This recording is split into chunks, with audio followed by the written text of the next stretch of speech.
Okay, fair enough. Okay, we got the backup one going. And then... Yeah, you go there. Perfect. Oh, shit. I press record on here. No? No, I didn't. That's right. Okay, 3, 2, 1.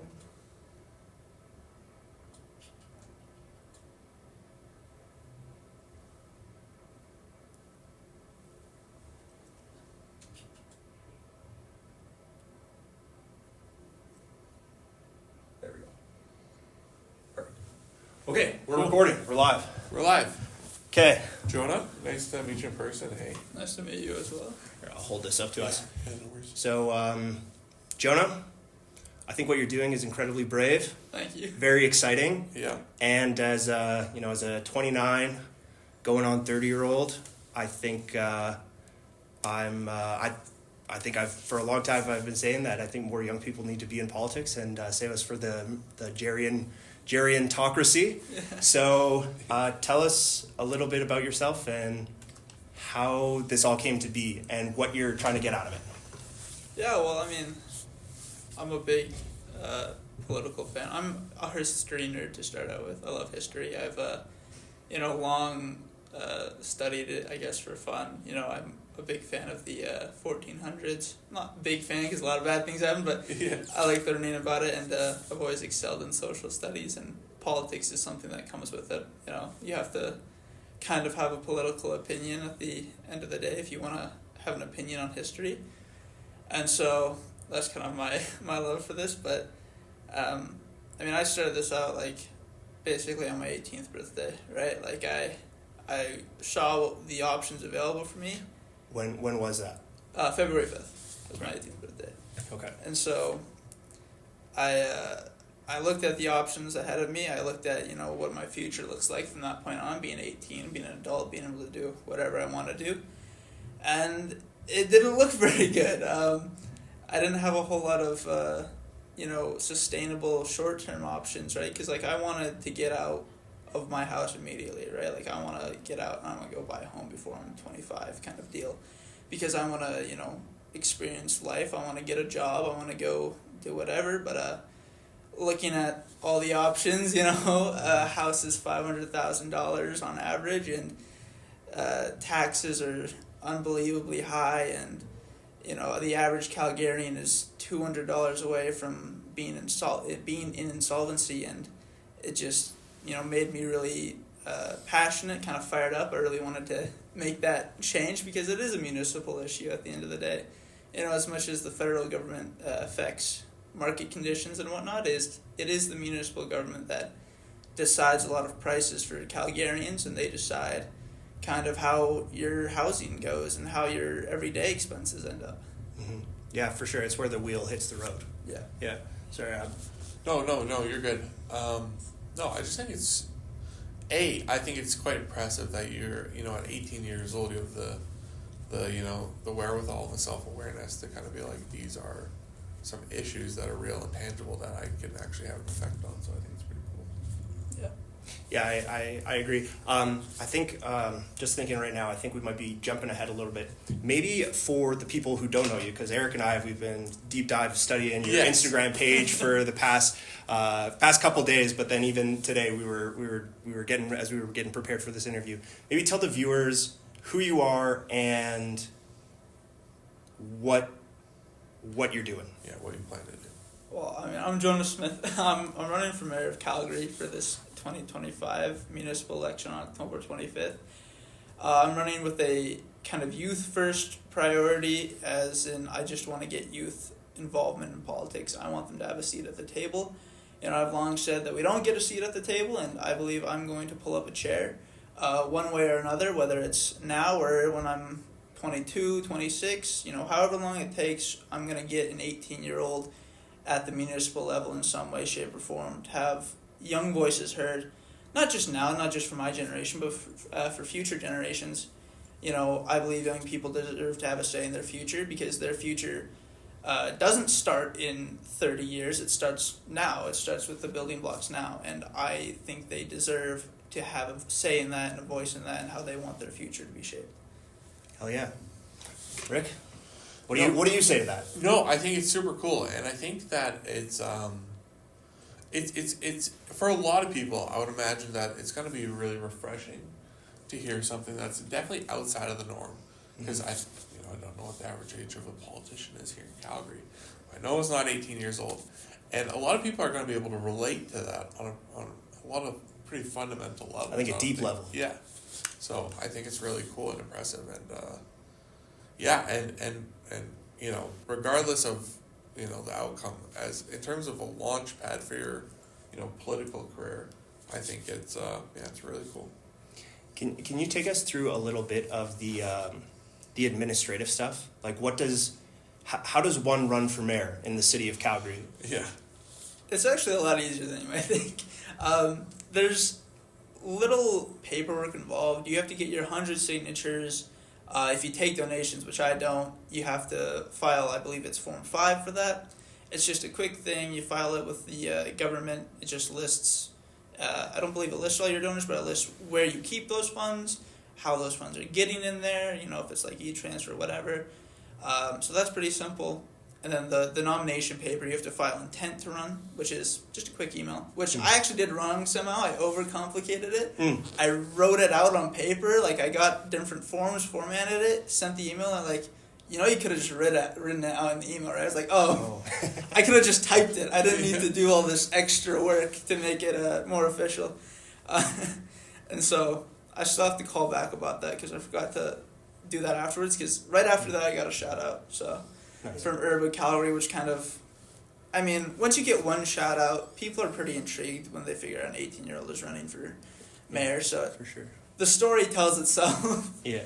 But yeah, I don't think it's complicated. It's not a lot of administrative work, right? Like, I have a campaign manager that helps me write emails and whatnot, and that's about it, right? Like, I have to write in very politician talk when I write emails to people. It has to be very professional. Yeah, I can't just say, "Hey, what's up, dude? You want to hang out? You want to talk?" What's up, brother? Yeah.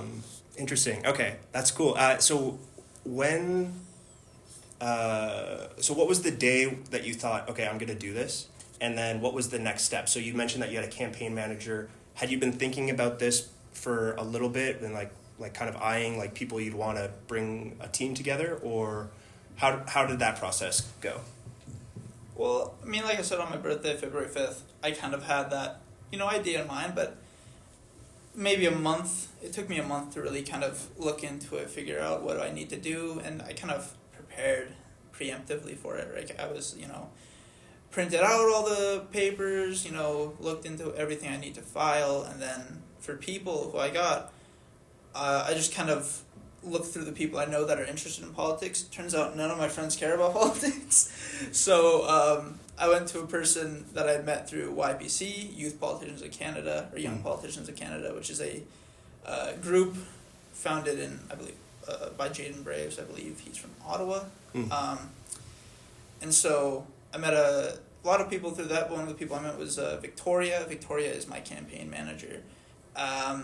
She likes politics. She likes talking about it. She doesn't seem to want to, go into it, which is, fine. Like, if you want to get a job outside of politics, please do so. It's, it's not the funnest job dealing with people, but I shouldn't say that. Dealing with rowdy people, I should specify that. Yeah. I love dealing with people, just not the conspiracy theories. But yeah, Victoria's my campaign manager. She's really smart. She's a bright person, and I had her in mind immediately because she's the only person that I kind of talked with outside of that. We have personal conversations. We became more like friends, and so she was the first person I had in mind that actually cared about politics to be my campaign manager. And then I just added another person to my team. His name's Kyle. He just reached out to me, said he was interested. We had a conversation over coffee, and he seemed to really understand and get what this campaign was trying to do, and he seemed like a great guy, so we got him on the team. He was, young people reach out all the time. Some of them reach out to join the team, some of them I have to say no to because it's like, you're 28, and it's like, I kind of got to keep it under 25 here because this is a youth thing, and technically the government of Alberta classifies you as youth till you're 24.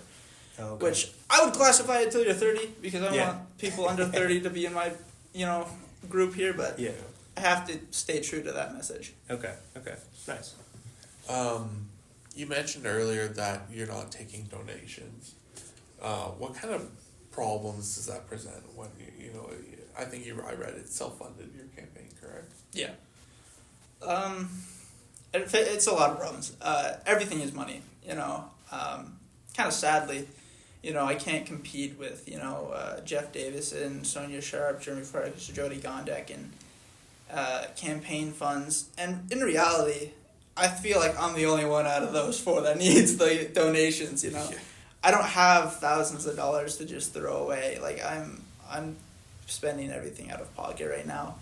I plan on, paying my parents back a lot through this because they're, like, my parents are basically my only donators, right? Like, I mean, they've been donating to me since I was born, Since the beginning. Yeah. I owe them a lot, but, I love my parents. They're amazing people. And, but yeah, I mean, it's a lot of complications. I have to pay for lawn signs. I have to pay for, I would have to pay for campaign ads on Instagram and whatnot. I'd have to pay for billboards, which I'm not buying a billboard. I've seen Sonia Sharp has her whole office set up in a billboard on top. Right on 9th Ave there. Yeah.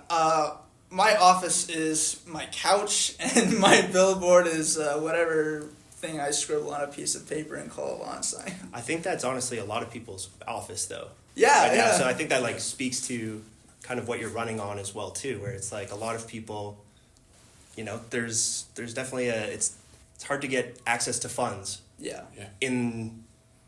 Especially if you're a young person. Yeah. So yeah, I credit you to it, but even like what we're doing right now, we're in the library, and it's a easily public resource that is available to people, and you just have to use the internet and your Instagram is actually pretty fire. Actually, it's funny, and like using that as like humor and as a way to communicate with people. That's a relatively low cost way. So I feel like you're leaning into that creative guerrilla marketing aspect. Yeah, I get a lot of young people through Instagram, right? Like, that's mainly who I get. Mm-hmm. It's hard to target older people, though, through Instagram, right? Which is, like, it's not the majority of the population, but it's getting to that point, right, where it is the majority of the population. It's kind of on that edge. Mm-hmm. And so it's a lot harder to talk to them and reach out to them and explain that, hey, I just want young people to have, a voice.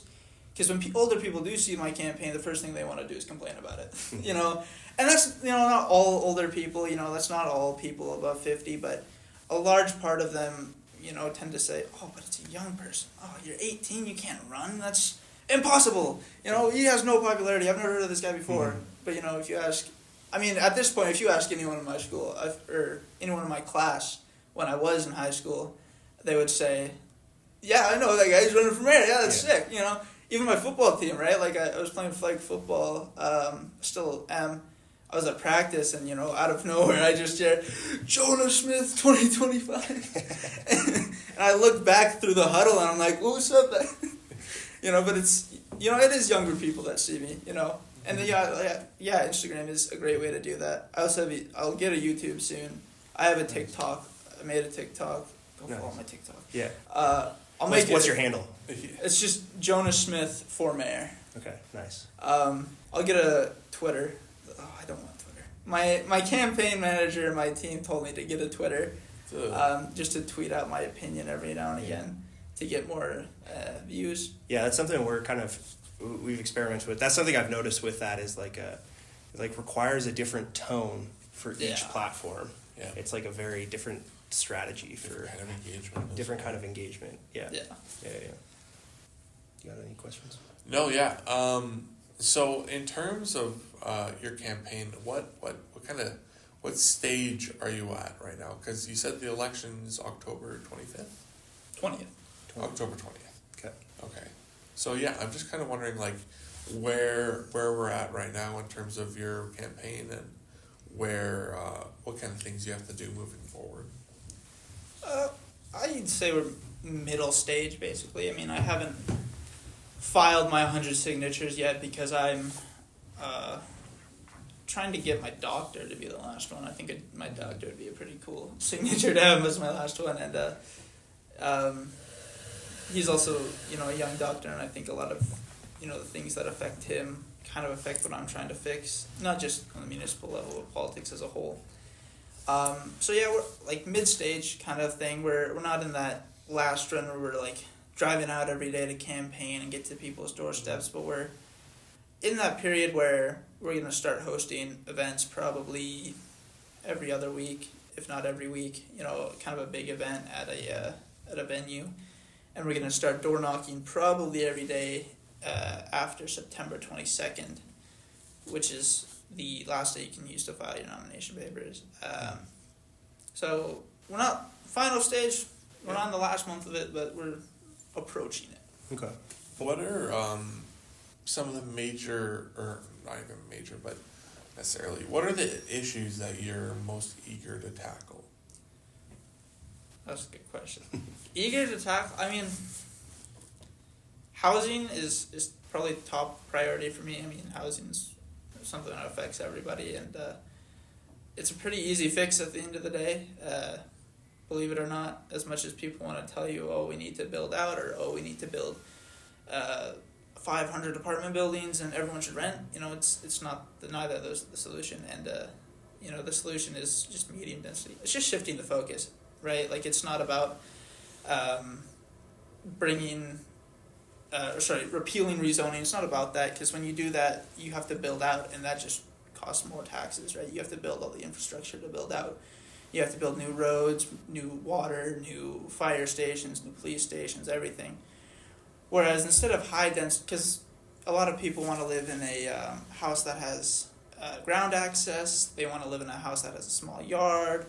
A family-friendly home is kind of what I call it. That's what my parents call it, is a family-friendly home. People want to live in that on the 15th floor of an apartment building. Mm-hmm.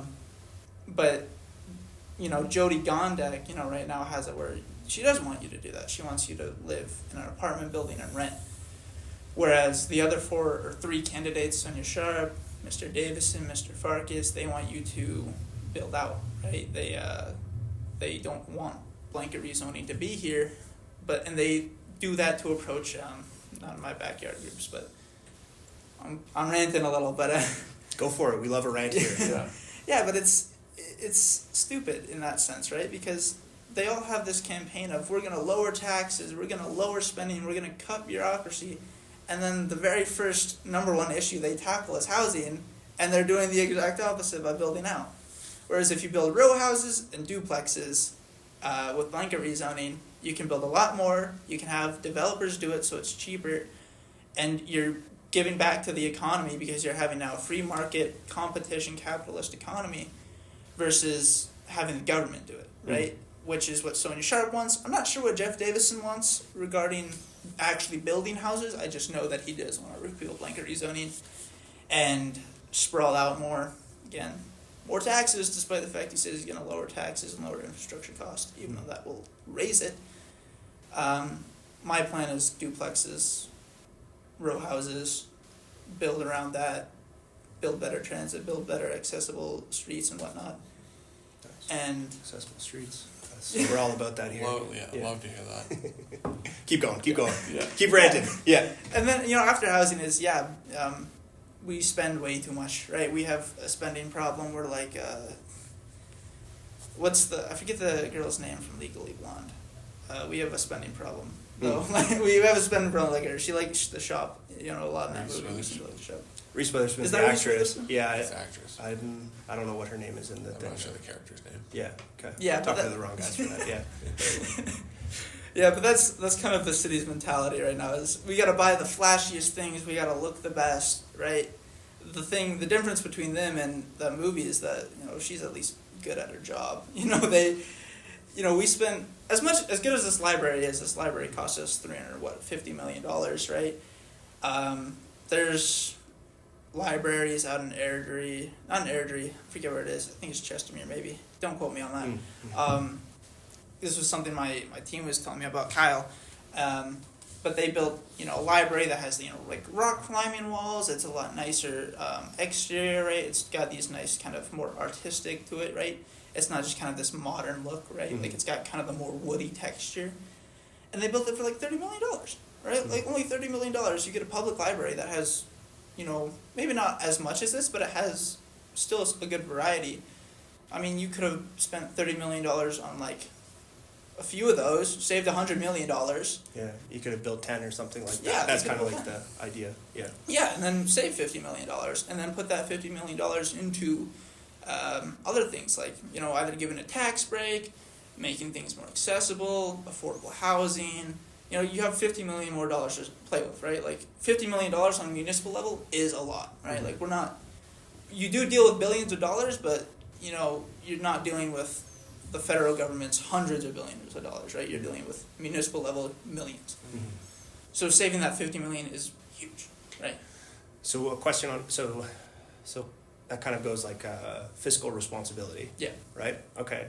So how, besides, maybe saying no to large, if we're using this like large, I guess like keystone projects, how do you plan on bringing that in and instituting that into like the city bureaucracy, I guess? Well, it's partly budgeting, but it's, Mm. I believe city council votes a lot of these things. And you have to make compromise with city council. And city council needs to kind of compromise here and say, hey, we need to save money. We can't just build things because they look pretty and nice. Mm. We have to build things based on, functionality, placement and whatnot. And, because like, even this place, right, like for accessibility, like when I got dropped off, right, like I come in, like I'm just thinking, like you're in a wheelchair, right? Yep. You have to go around all that long way, right? To get around. If you're on this side, you have to go around all that long way. Otherwise, you have to go through more traffic. Because I'm not sure what the other side looks like for accessibility, but you have to go all the way around, come back up, and then take an elevator. You could have just like not needed all this roundway. It could have just been a straight line, Mm. right? Like you didn't need a big thing getting up. You could have just spent less, did that for accessibility, versus like what you have out there, which is a long way away. Which I'm not sure. Like, does that bother you? I tend to find that in terms of infrastructure, the accessibility in Calgary is relatively good. But I do understand what you're saying in terms of, simplifying. Yeah. And budgeting accordingly, especially when it's a project like well, I don't know. I'm definitely not necessarily the right person to ask about this because I'm not super well informed, but I do know how much. What's the annual budget for the city of Calgary? The annual budget? Hardball question there. I believe it's over $1 billion. Yeah, Right. you're It's right. I'll double check that. But it's quite a bit of money. big things that pop into mind for me is like healthcare, because I know wait rooms and emergency rooms are at like all-time highs right now in terms of wait times and whatnot. So yeah, it's like allocating appropriately is a huge Piece of the puzzle. piece of the puzzle that needs to be filled in properly, because right now it's not sustainable, and like it shows because like nurses are getting burnt out, doctors are working way too long, and yeah, there are issues. Sorry, a bit of a segue there, but yeah. No worries. That's for when Jonah campaigns for provincial. Yeah.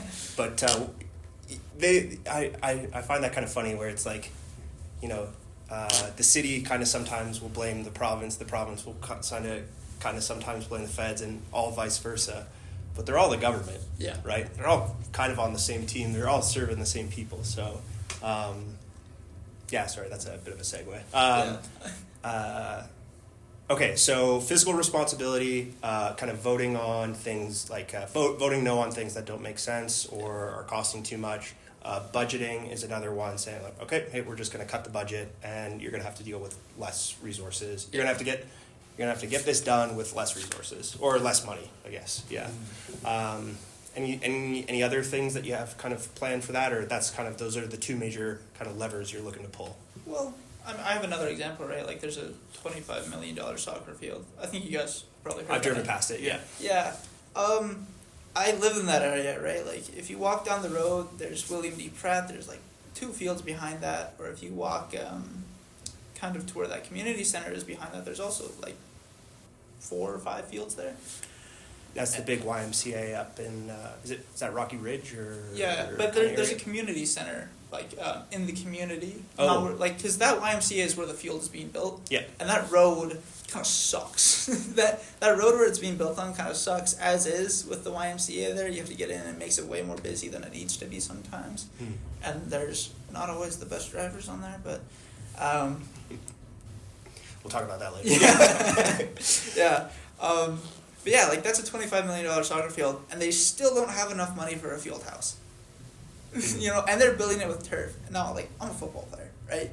I complain about turf. I hate turf. Yeah. Turf causes way more injuries. Soccer players are, like, 10 times more upset with turf, right? If you... Oh, yeah. Yeah. A lot of broken ACL, or rolled ankles, Achilles. I was going to say effed up messed up knees. For sure, yeah, for sure. Yeah. Yeah, like professional soccer players won't even step foot on turf, right? Like, so I don't get why we're making kids play on it. Like, you can, like, number one, you can move the location to it. You can, there's already a developed field there. Most of the money is going into this big excavation of that hill, basically, and flattening it out and putting in turf.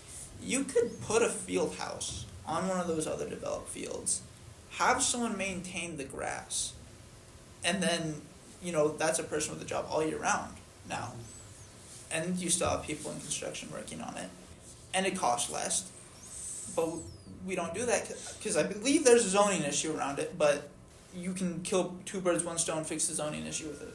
Right? Put it into the same bill, fix the zoning issue, and then build this cheaper, right?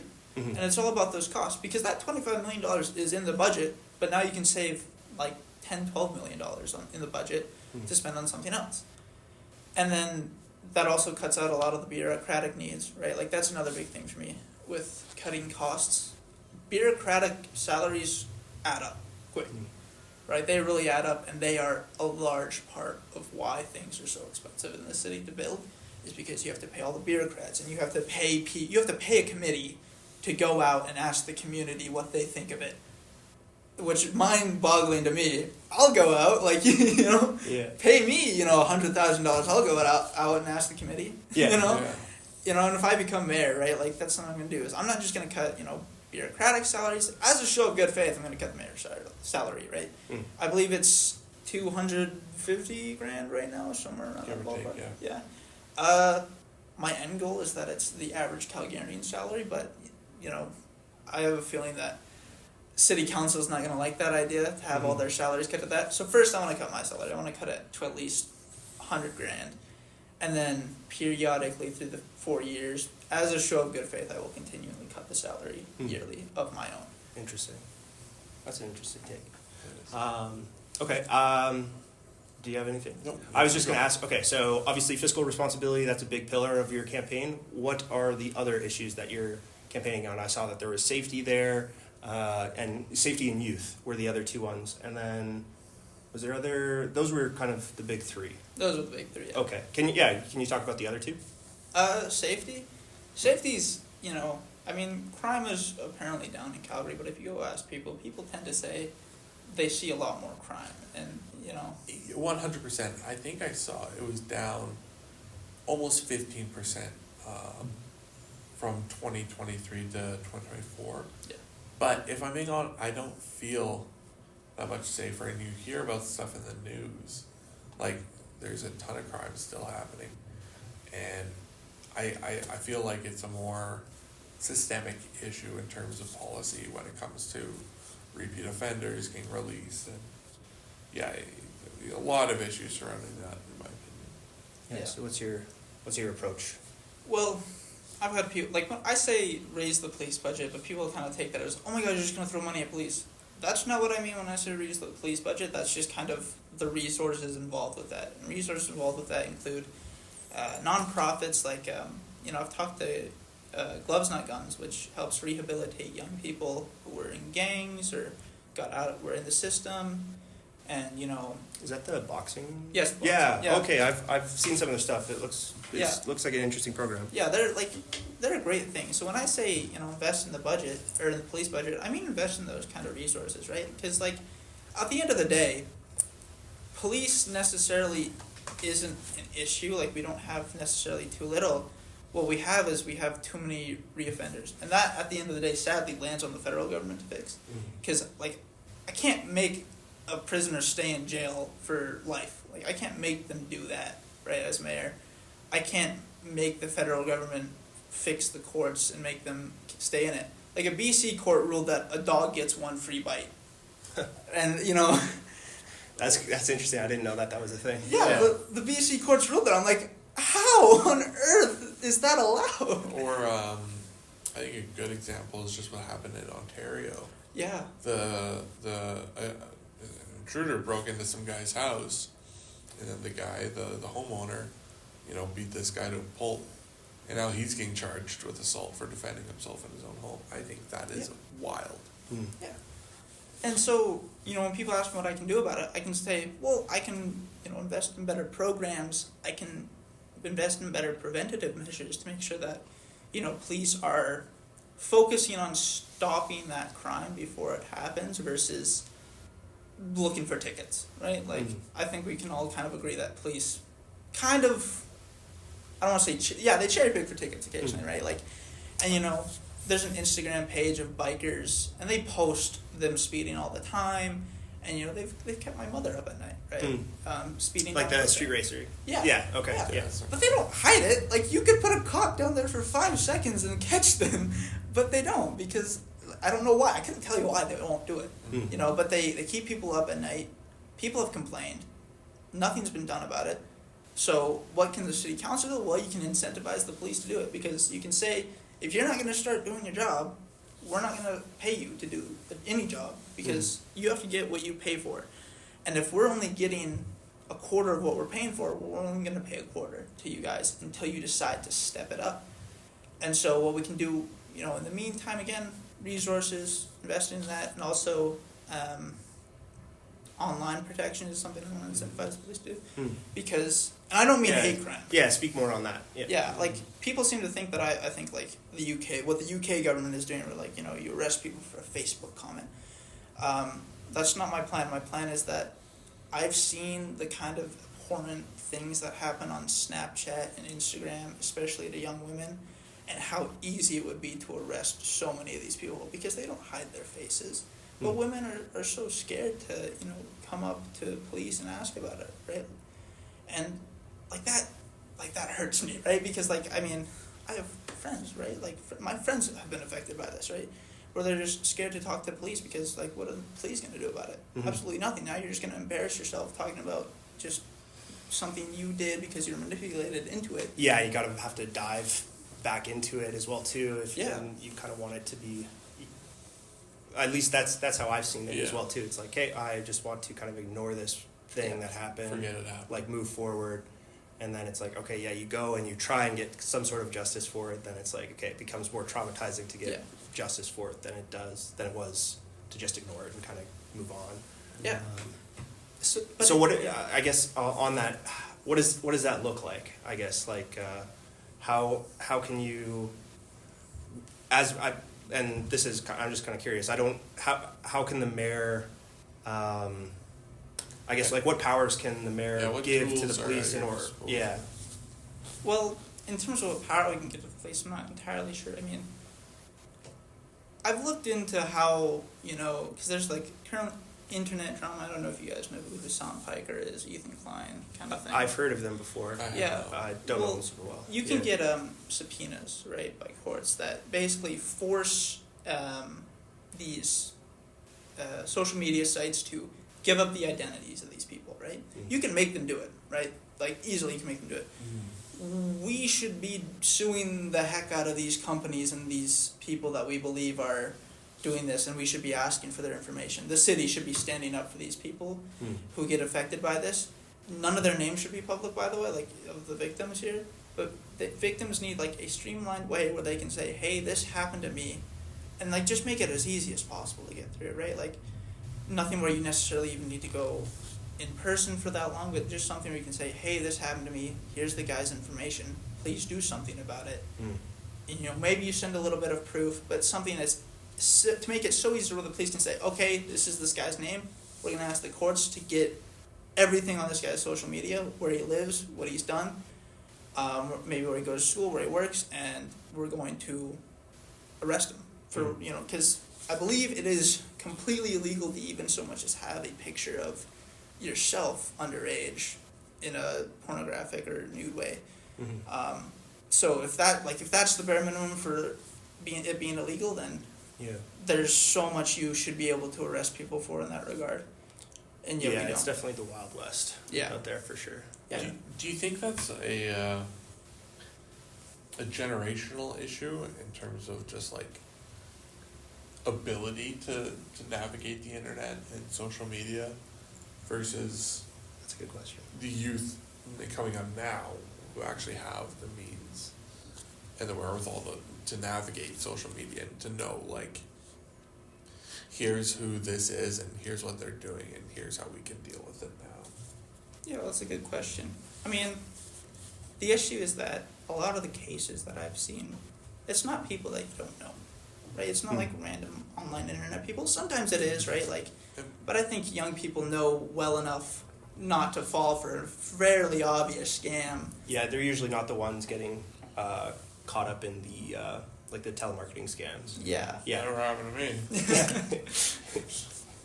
Yeah. For the most part, I'm sure that There happens. are exceptions. Yes, there are exceptions.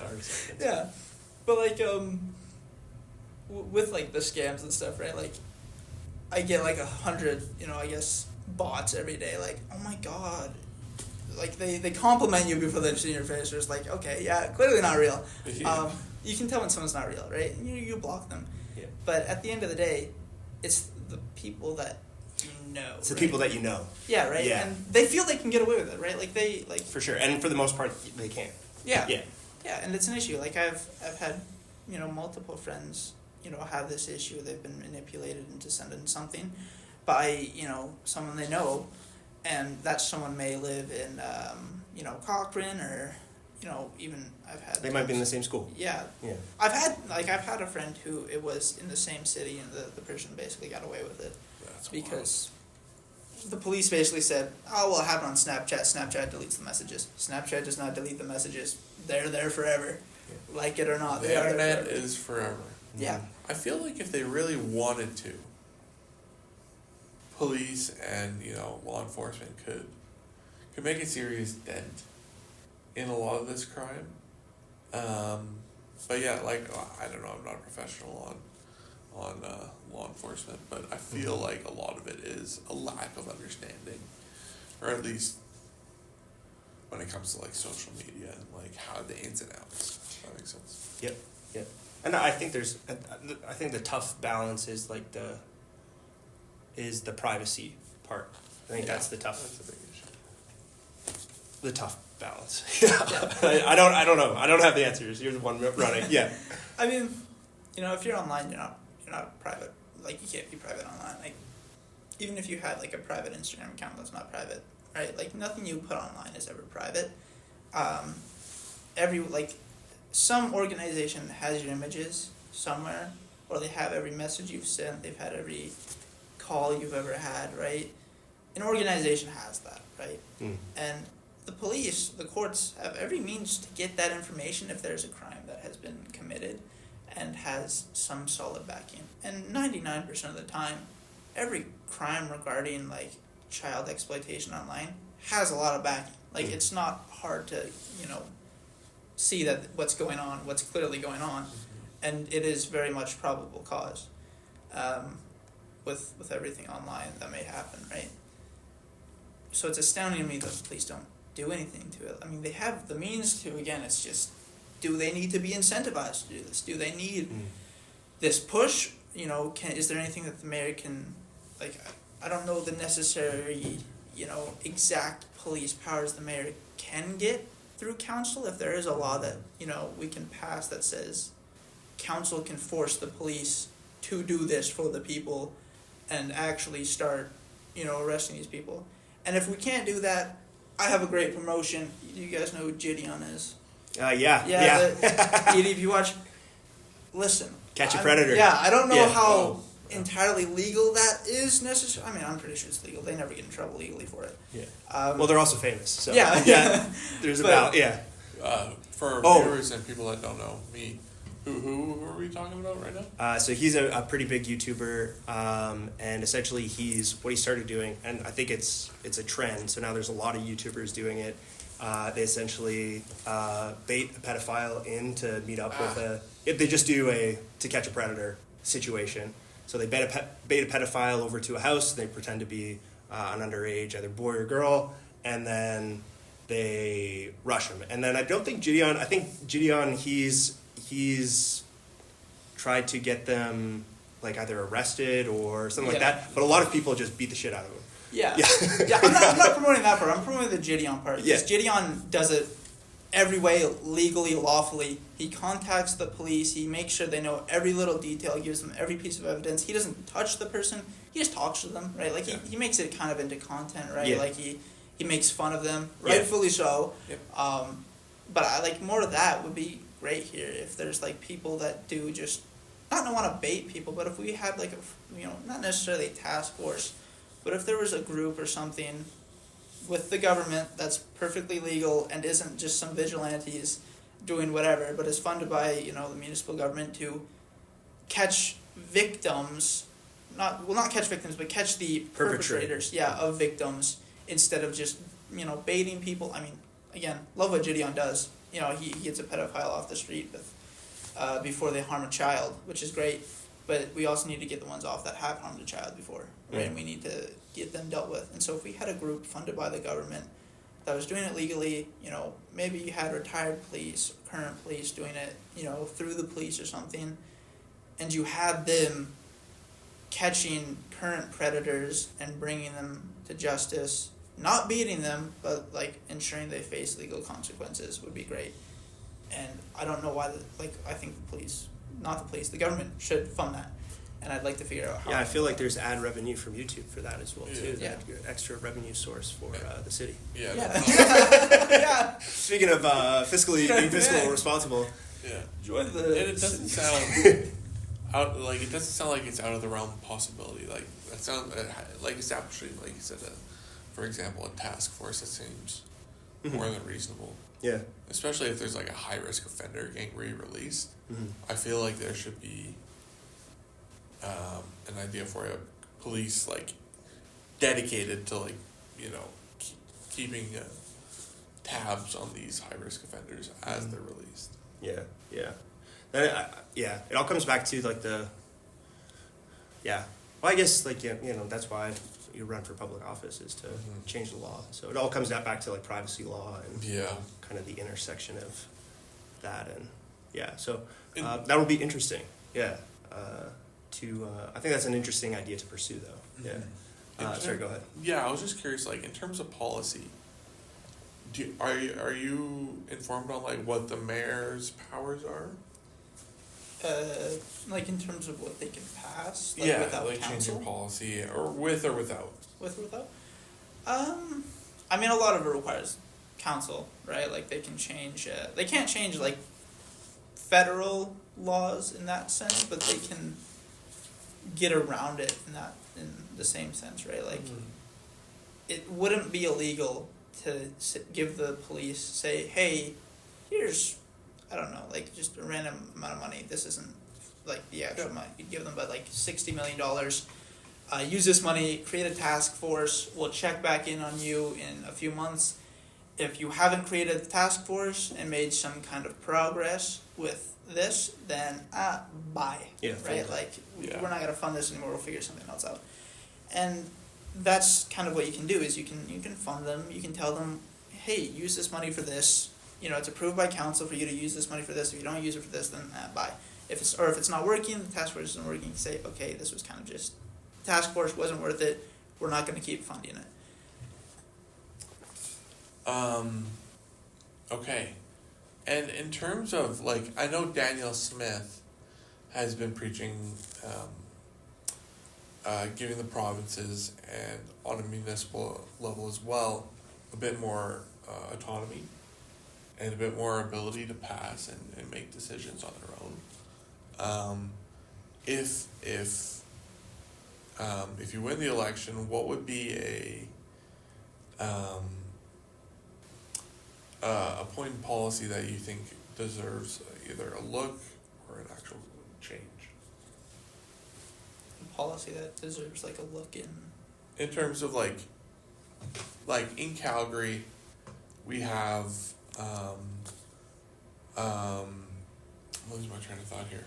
I'm trying to think.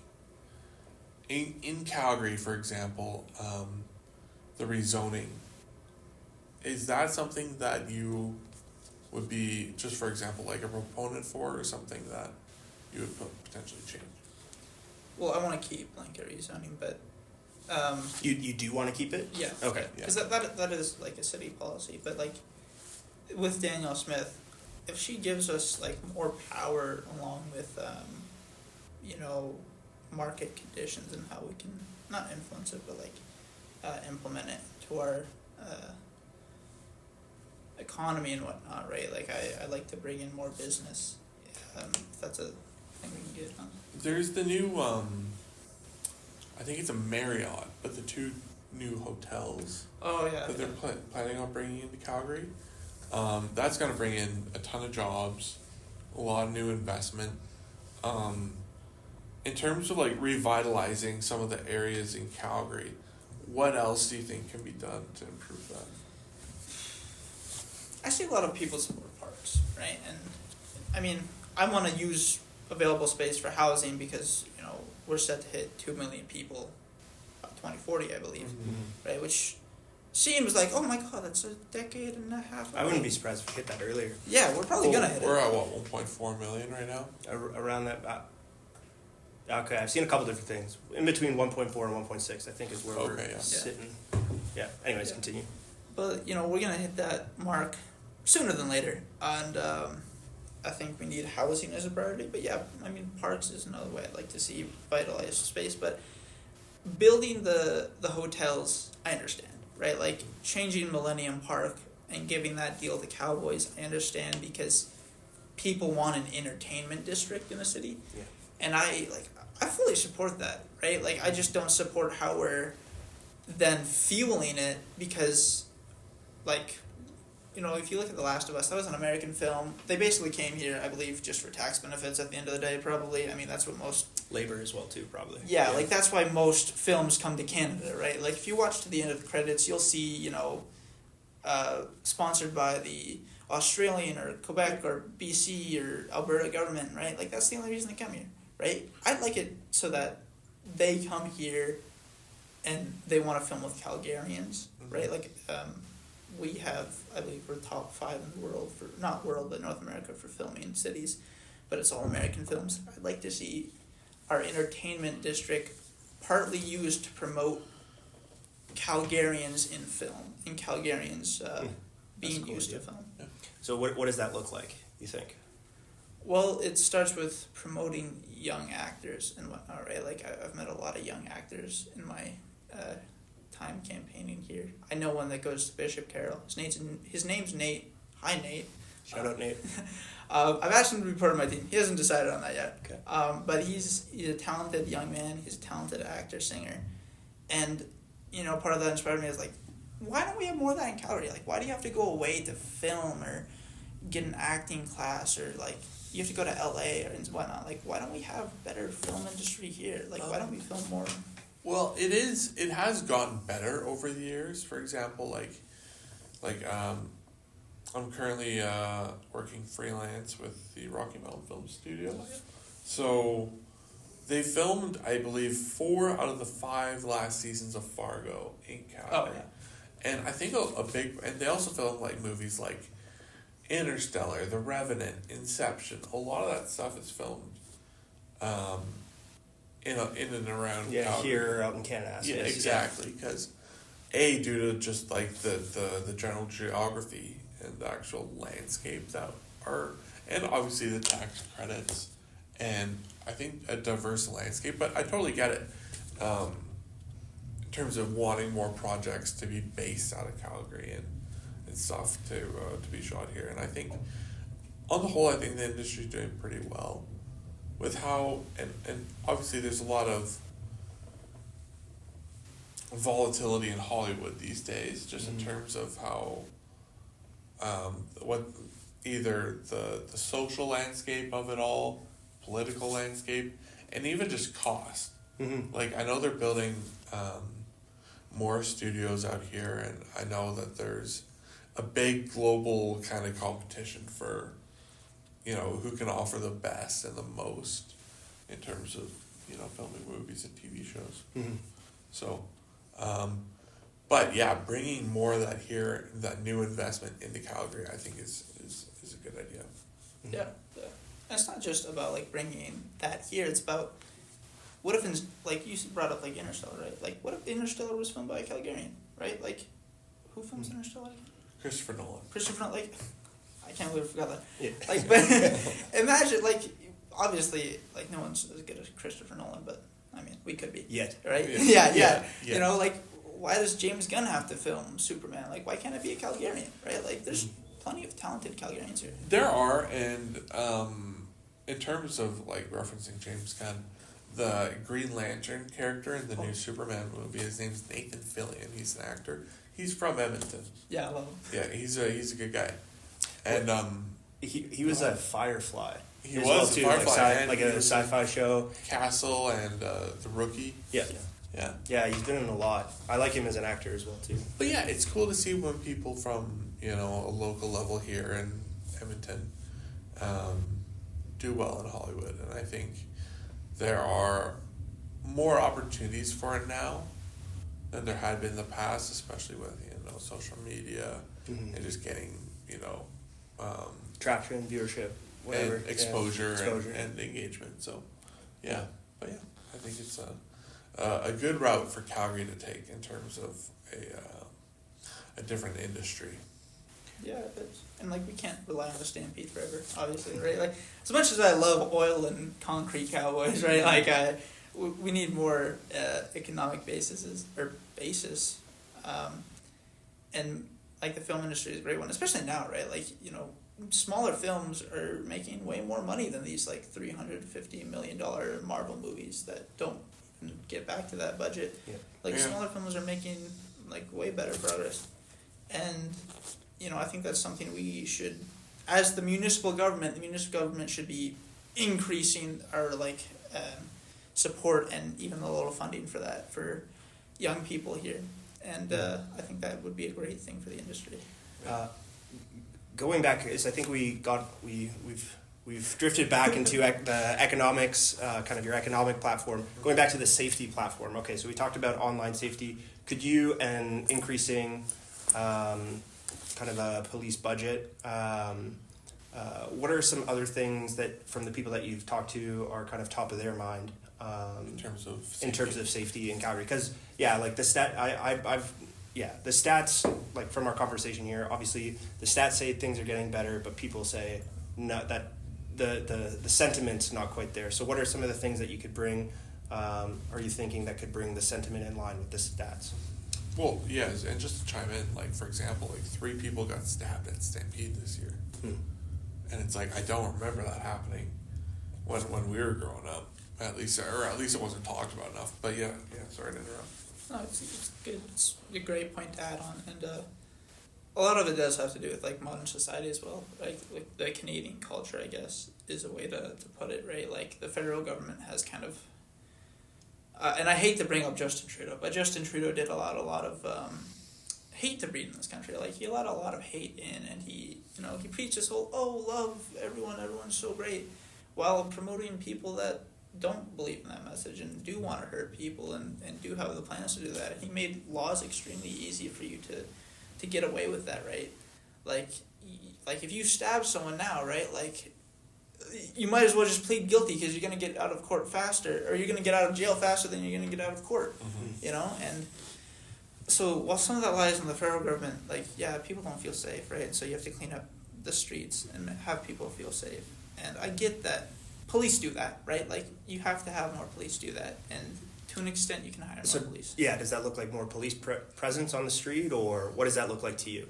Yeah, it is a more presence. I wouldn't say it's a drastic increase in how many you hire because again, like we have a lot of police and they don't really like to do their job. I think it's more making them do their job, get on their job and say, hey, if you see a kid who was 2 minutes over the parking limit for a spot, do you really need to ticket them? Can you move on? Can you go somewhere Is this else? a personal experience you're talking about? It kind of is. I'll rant. And this is completely my problem with Calgary parking and St. Francis High School. Okay, go for it. I'm excited. I wrote my AP exam in January, right? Was it January or was it last year? I wrote this last year. This is in grade 11. I was finished with social studies in grade 11. I wrote my AP exam. I couldn't get into the parking lot of St. Francis because I forgot my parking pass. I didn't have a parking pass at the time. And I went in, and some people complained and said, you can't park there. You don't have a parking pass. Oh my god. I was mad because like there's no one in the parking lot. It's an extra exam day because I missed the original one because I don't For know, reasons. Yeah. I think I was sick that day or something. Okay. Yeah. So I had to park across the street by not Confederation. Oh, what's that called? There's a bilingual school across from St. Francis that I believe teaches Spanish. Okay. And so I parked by there and walked over, and it's raining, right? And the AP exam goes for, I think, 2, maybe 3 hours, right? I was parked in a 2-hour spot. And I finished the exam, 2 hours, something minutes, right? Go back to where my parking spot is. There's a ticket. Getting drenched in the rain. I look at the time like, okay, the parking guy normally makes his rounds at 12:50, right? Yeah. It was probably 3. It was probably just turning 3, right? Mm-hmm. Like so he just. And this is an empty parking lot. Yeah, like there was an empty parking lot and then there was nobody by the school, right? Like because I had to park on the side of the street because St. Francis wouldn't let me park there. Yeah. I didn't get the name of the person that said I couldn't park there, but I wish I did. Okay. I want to know that teacher. Yeah. I'm going to raise their taxes specifically. Yeah. Okay. Sorry for the rant. Yeah, no. I also hate getting a parking ticket. Well, I feel like they have a quota that they need to meet every year, I would imagine. I believe they do. I don't think, there's an episode of something, I don't know if it's The Simpsons or Family Guy or South Park, there's just something where, the police do have a quota, and the guy's like, I knew it, that's right, you get money. They have to, though, right? I think they're also getting rid of a certain amount of the photo radar traps. Yeah. So that's... Okay. Yeah, I guess that's a win. That's a win. Yeah. Yeah, but, that just ramps up tickets at the end of the day, right? Yeah. They'll look for more tickets. There'll be more pullovers and... Yeah, I think we have to move away from a speeding ticket and parking ticket revenue model to a catching pedophiles YouTube revenue stream model. Yeah, that's gotta be the way. That's gotta be the way we go. That and increasing their funding again, right? I'm not going to sling mud at Jeff Davison here, but Jeff Davison wants to put 200 police downtown, and I asked him with what money you voted to cut it down when you were counselor. Yeah. We voted to get to fund the police while Jeff Davison and Jeremy Ferguson were counselor, and Jody Gondek was a counselor in Genetchi, because that was the in at the time, right? That was the in. I think we need to change that. I think give them that budget back, but also we need to change that culture around how we vote on things in city council. You don't just vote on things because it's the in, it's how it gets you votes. You have to vote on what's actually right to do, not what's just going to look good for your image. And that's how do you? I've noticed. I think for the past 10, 15 years, it's been like that. Yeah. Where it's just it's more about like politicians, more about okay, what does Twitter think about my vote, or what is how does that happen? And I think at least from my perspective of people my age or and again, this is anecdotal, so just based on people that I've talked to, that's starting to fade. right? Where it's just like the age of like the perfectly clean politician, like Yeah. that's starting to go away, and it's more of like, okay, I'd like a real person. Someone I can relate to. Yeah, in there, and also like the understanding that like, okay, like for you to get the, you know, things that are actually going to help push through, you're going to have to do sometimes unpopular stuff. Yeah. I think most people are starting to realize that. But what's your thoughts on that, and how do you change that culture? Because yeah, that's something that annoys me as well. Yeah.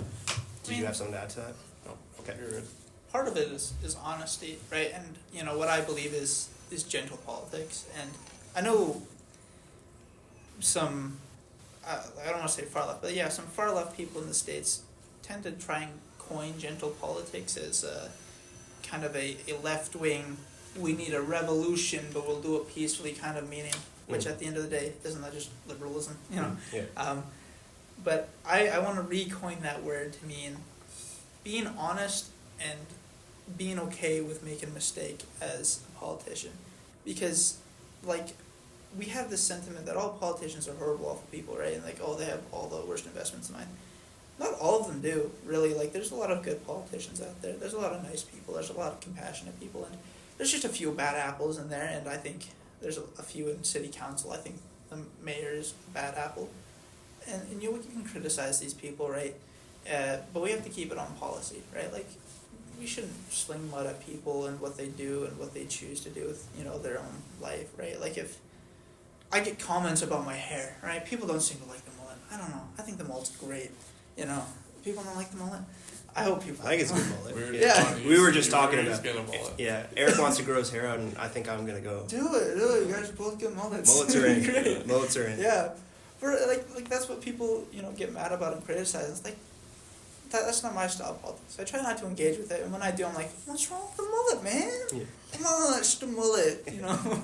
Yeah. But I think we need to, like, that's part of my campaign is like being honest for once in politics, and like having the idea that politicians don't need donations unless they're giving something back to you. Like, for me, I would never get donations without either giving you a hoodie or a hat, right? So if I'm, you know, if you want to give me $12, here's a $11.50 hat. Now you're only giving me 50 cents, and you get a cool hat out of it, right? I think you should get something out of your politicians, because if you just donate, like, you don't win just because you donated to your favorite politician, right? You need to get something out of that, right? Like, I don't just want people's money. I think that's how we kind of change that culture of just voting for ins and like voting for infrastructure based on how pretty it is, and everyone will love it, and they'll love that you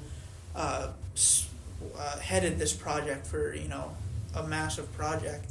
And the best way to get rid of that is by voting in like honest people. I think that's refreshing. Yeah, I do, and I feel like a lot of people are gonna relate to the sentiment that, hey, like, for example, let's say I was running for mayor, and just say I might not know something about this or that, but what I do know is that I'm here to serve as a public servant. I'm here to serve you, and I have your best interests at heart, and I wholeheartedly mean that. I think a lot of people would relate to that and actually seriously appreciate that. And I think it's super cool that that's kind of how you're, you know, focusing the campaign. Yeah. So.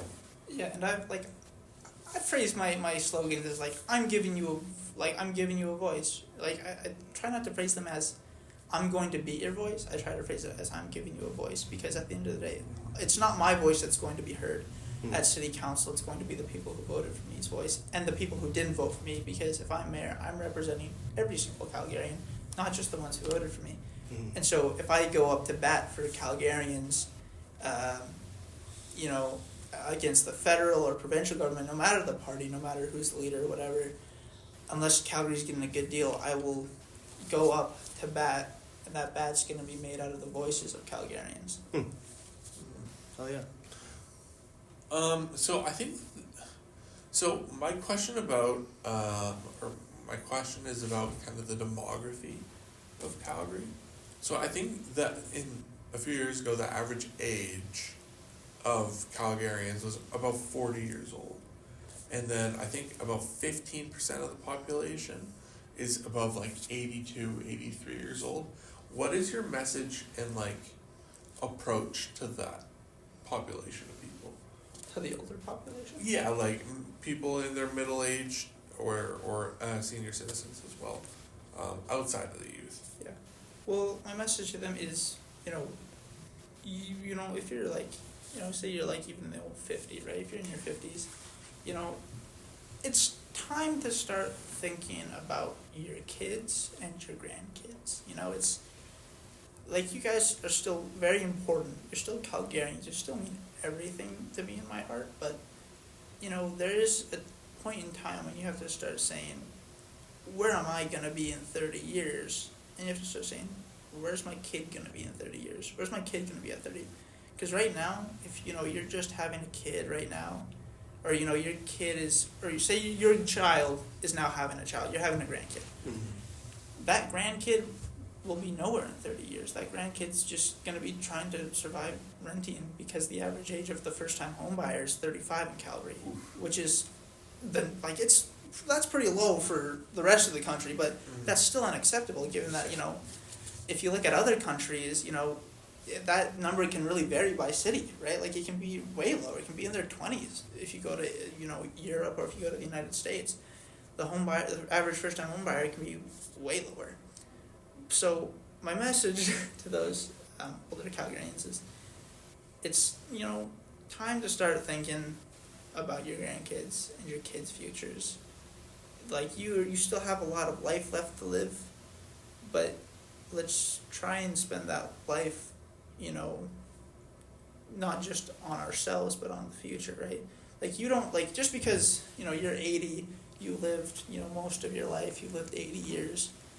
Doesn't mean you can't leave an impact that'll last 100 more years, right? Like your vote will last forever, right? Like believe it or not, right? Like no matter where you vote, that is written down in history forever, right? Like if you voted for anyone, like say you voted for an independent in that by-election for Pierre Poilievre, that vote is written down forever, right? You can make your voice heard now forever. You don't have to say I've lived 80 years, I've done all I can. You can do way more. I think that's really cool, and I think it's cool that you're kind of approaching it with like a vote for me is like a vote for family, like the future of the population. I think it's cool, and I think it will also be something people will resonate with. So yeah, I agree. Yeah, I totally agree. I wanted to just ask you on that last branch there on the youth, like, okay, so besides of opportunities or or a lack of opportunities you're seeing, and it's like, okay, that's why I'm running for the youth. Because we were listening to your other interviews, and you mentioned that you've also done, I think it was with, who was the MP that you were? Pat Kelly. Yeah, Pat Kelly. Okay, so you was a volunteer or? I was a volunteer. Yeah, volunteer for Pat Kelly, but you also mentioned that you've been involved in a couple different other organizations. I guess I have two questions. One is like, okay, what did you see while volunteering with those organizations that really kind of pushed you more into this? And then as well too with your experience just at I guess like St. Francis or something, was there anything there as well that pushed you into pursuing this? Well, with the organizations, I mean, I can actually kind of combine these into both with St. Francis and the places that I'm volunteered with.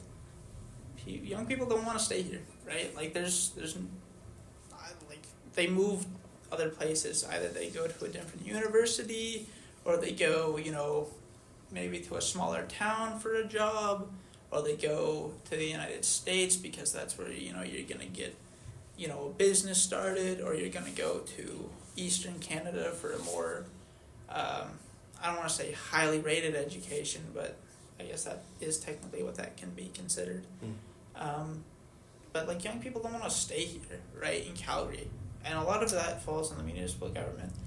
And it's saddening to see, like, when you have a friend that says, oh, I'm going to go to UBC, and then your other friend that you've known for years says, oh, I'm probably going to go to the States for college and then start a business there. It's like that's disheartening to hear from you. Like, why not do that here? And then I think about it, like, because you can't. There's no future really here for young people that's worth, fighting for a lot of them. And I've seen that through, like, volunteer organizations. Like, a lot of the young people that, volunteered with me, basically said, like, I'm just doing this so it looks good on my resume for when I apply to college. Yeah, I've seen that's, Yeah. It kind of sucks. Yeah, it really sucks. Yeah.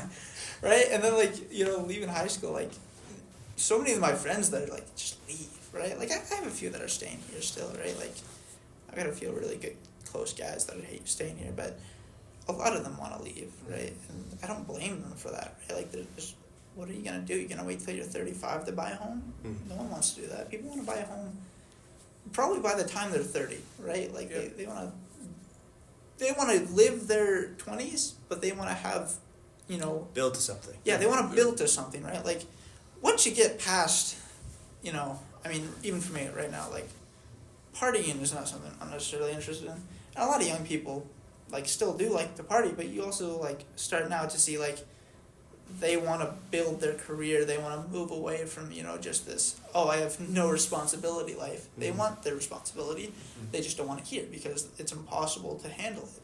Mm-hmm. I feel like that's a trending mindset as well for the younger generation is, instead of drinking and partying and staying up to ungodly hours of the night, like, people are more interested in, okay, how can I start a base for my future? How can I build on that base, and what can I do to propel myself in the best possible trajectory? I feel like the younger generation is feeling that more and striving for that as well. I can't remember what it was. It was some poll that said Calgary is the best city in Canada to live in terms of, I think they graded it on 5 scores. It was like safety, cleanliness, health, something else. So, Jonah, I'd ask you, like, what would you, if Calgary is ranked as one of the best cities, what's your opinion on that? Well, the people that do the poll are the same people who said the Conservatives were going to win a 250-seat majority in April, right? Polls, it's one thing to have a poll, right? But, like, like, I was even in Hawaii recently, right? And living in Hawaii has got to be such, like, I love living in Calgary, but, like, you go to, like, Honolulu or even just Maui, right? And you see, like, how much, more people want to stay there versus here, right? Like, even if it is just a smaller place, right? But, like, even if you go, I want to say Vancouver, right? People don't want to leave Vancouver, right? The only reason people are coming here to Alberta is because we promoted it so much. We made it seem like it's such a good idea. And now that they're here, they're starting to realize, oh my God, this is not what I expected. This was not what I signed up for, because they signed up for a city of opportunity. All that opportunity is not here in Calgary. It's everywhere else. It's not in Edmonton either, right? So they come here, and it's, they lose a lot of that hope all of a sudden, right? And that poll, I guess I've seen that poll countless times, right? Like, we're the best city in the world. We've moved up from this ranking. How did you move up? You said we were first place 2 years ago. Like, how do you move up again, right? Like, I don't trust those polls because that's not what people are saying. And polls can be so subjective, and, I'm sure if you go look at who they polled for that, like, where it's best, you're not going to get a big enough data sheet, right? Like, they're going to give you, we asked 200 people. They're not going to ask. It's a pretty concentrated sample size. Yeah, like, and you can't tell who those people are, right? They could just be polling people that live in, what's a rich neighborhood here? Mount Royal. Mount Royal, yeah. They could just be polling people in Mount Royal. They could just be polling people in Tuscany who will live pretty. I mean, there's not a lot of homeless people in Tuscany, Like, they live in these gated communities, right? Like, you don't know who they're polling on it, right? So you have to get out and you have to ask Calgarians themselves, right? Like, you have to go, even just walk down the street here, go in the public library, ask people what they think. And that's how you're going to get the real polls, right? And I've gotten a little bit of that real poll, especially from young people, and they don't believe this is a very safe city. They don't believe this is a city worth staying in right now. And I want to change that. But, it's just heartening to see those polls like, oh, it's the number one city to live in. Nobody wants to live here, apparently, though, in my generation. Everyone's leaving, right? So while we do grow our population, you have to also understand that that is not Calgarians having kids. That is... People moving in. Yeah. Which is, I would say, is an issue. Yeah, because that creates the need for more housing because, now you have, houses with just older people in it because their kids moved away. They're going to UVic, they're going to UBC, they're going to the States, whatever. And, now their parents are just like, you know what? I like the high housing prices because that means I can sell this for $700,000 and go move with my child. Mm-hmm. And they're not wrong for wanting that, right? But we're wrong as a municipal government for not seeing that. Oh yeah, for sure. Yeah, that's definitely something that's happening. Sorry, go ahead. No, you're good. Okay. A question I had was because what are we doing for time? Yeah, we're kind of getting near to the end of it here.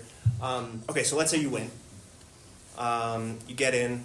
What does the first month look like for you? What does the first 3 months look like for you? And what does success look like for you a year from when you're in?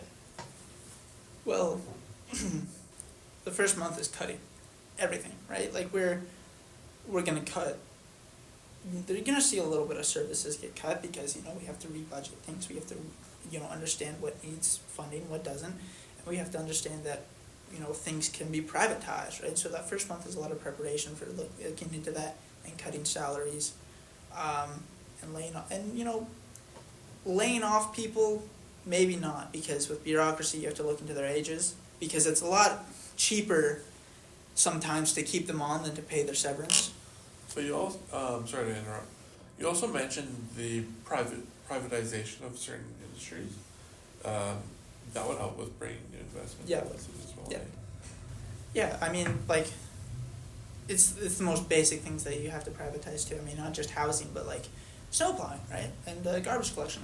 Garbage collection in the Northwest is already privatized. We save money on it. Why not make it citywide, right? You're saving money on it. You're getting the same thing out of it. You're paying less for it. Just do it for the rest of the city. Yeah. And then with snow plowing, like I said, province gets it done pretty fast. If you go on Stony Trail after the snowfall, it's sometimes they're a little delayed, but they get it done. Whereas I live in the Northwest, and Crowchild is never cleared until a day after. And I was like, God, the sun's doing more work than you guys. Yeah. And then like you said, 3 months in, still you're gonna be seeing a lot more cutting, and even a year in, something to be prepared for is that it's gonna get worse before it gets better, right? Every big example of government cutting things has been a long down, it's been a quick slash. I don't want to slash everything, right? I know people are afraid of things like Reaganomics, because Reagan slashed everything, and he slashed it to maybe a little too far of an extent in the United States, but we don't maybe have to do that big of a slash, but you still have to slash things, right? Because that's the only way you're going to get your money back. That's the only way you're going to be able to spend less for services and get privatization in. So even the first 2-3 years might look worse for a little bit, right? But that fourth year, you're gonna see things work out. You're gonna start realizing, hey, all of a sudden, this house doesn't cost $500,000. It costs maybe $400,000 or $300,000, right? Maybe not $300,000, but it might cost $400,000. That's still a massive decrease, right? Yeah. Sizable discount. Yeah, right. And you're gonna start seeing small things like that as things start getting built, and it's gonna take a minute. And I think people need to understand that you can't just fix everything right now. There's no quick, easy fix to this. Yeah. Oh, yeah. Right? I'm willing to admit I'm probably gonna be hated my first 3 years if I'm elected, because everything's gonna seem a lot worse, but everything's gonna get better a whole lot fast in that fourth year. And maybe that third year, you'll probably start seeing things get better, but you have to be patient with this. You have to understand that it's no quick fix. It takes a minute. No easy button in politics. Yeah. Yeah. And you can try and take the, if you want the quick, easy way out, every time, if you're just going to complain that, oh my God, things are getting worse. Oh my God, we shouldn't have voted this guy. He slashed everything. Things are so much harder. You're never going to get anywhere if you don't have a little bit of patience, and. Yeah, perspective is key. Yeah. And I think when you deliver your message to your voters, I think a lot of them will react in a good way and be able to see and have that, that self-reflection to be like, okay, things take time. Yeah. And Sorry, go, keep going. You go. I was just going to say, is there something for the viewer out there that you'd like them to know? I'm thinking, kind of if you can boil your message down into 1 or 2 sentences, how do they find more info on you, whether that's online or social media? And then I have my third question is, what do you have to say to the voter out there who's so apathetic to the system, who doesn't really care about anything? Because Erik and I were talking about this the other day, and most of the people I know in my age group, so I'm 29, right? So I'm, I guess, 10 years, pretty much 10 years, 11 years older than you. I would say most of my cohort is pretty apathetic to the system. I would say there's some people who are interested, but other people are like, literally, I'm just trying to survive. I don't care about what these people are talking about because I still have to pay rent. I still have to pay taxes. I still have to pay the mortgage.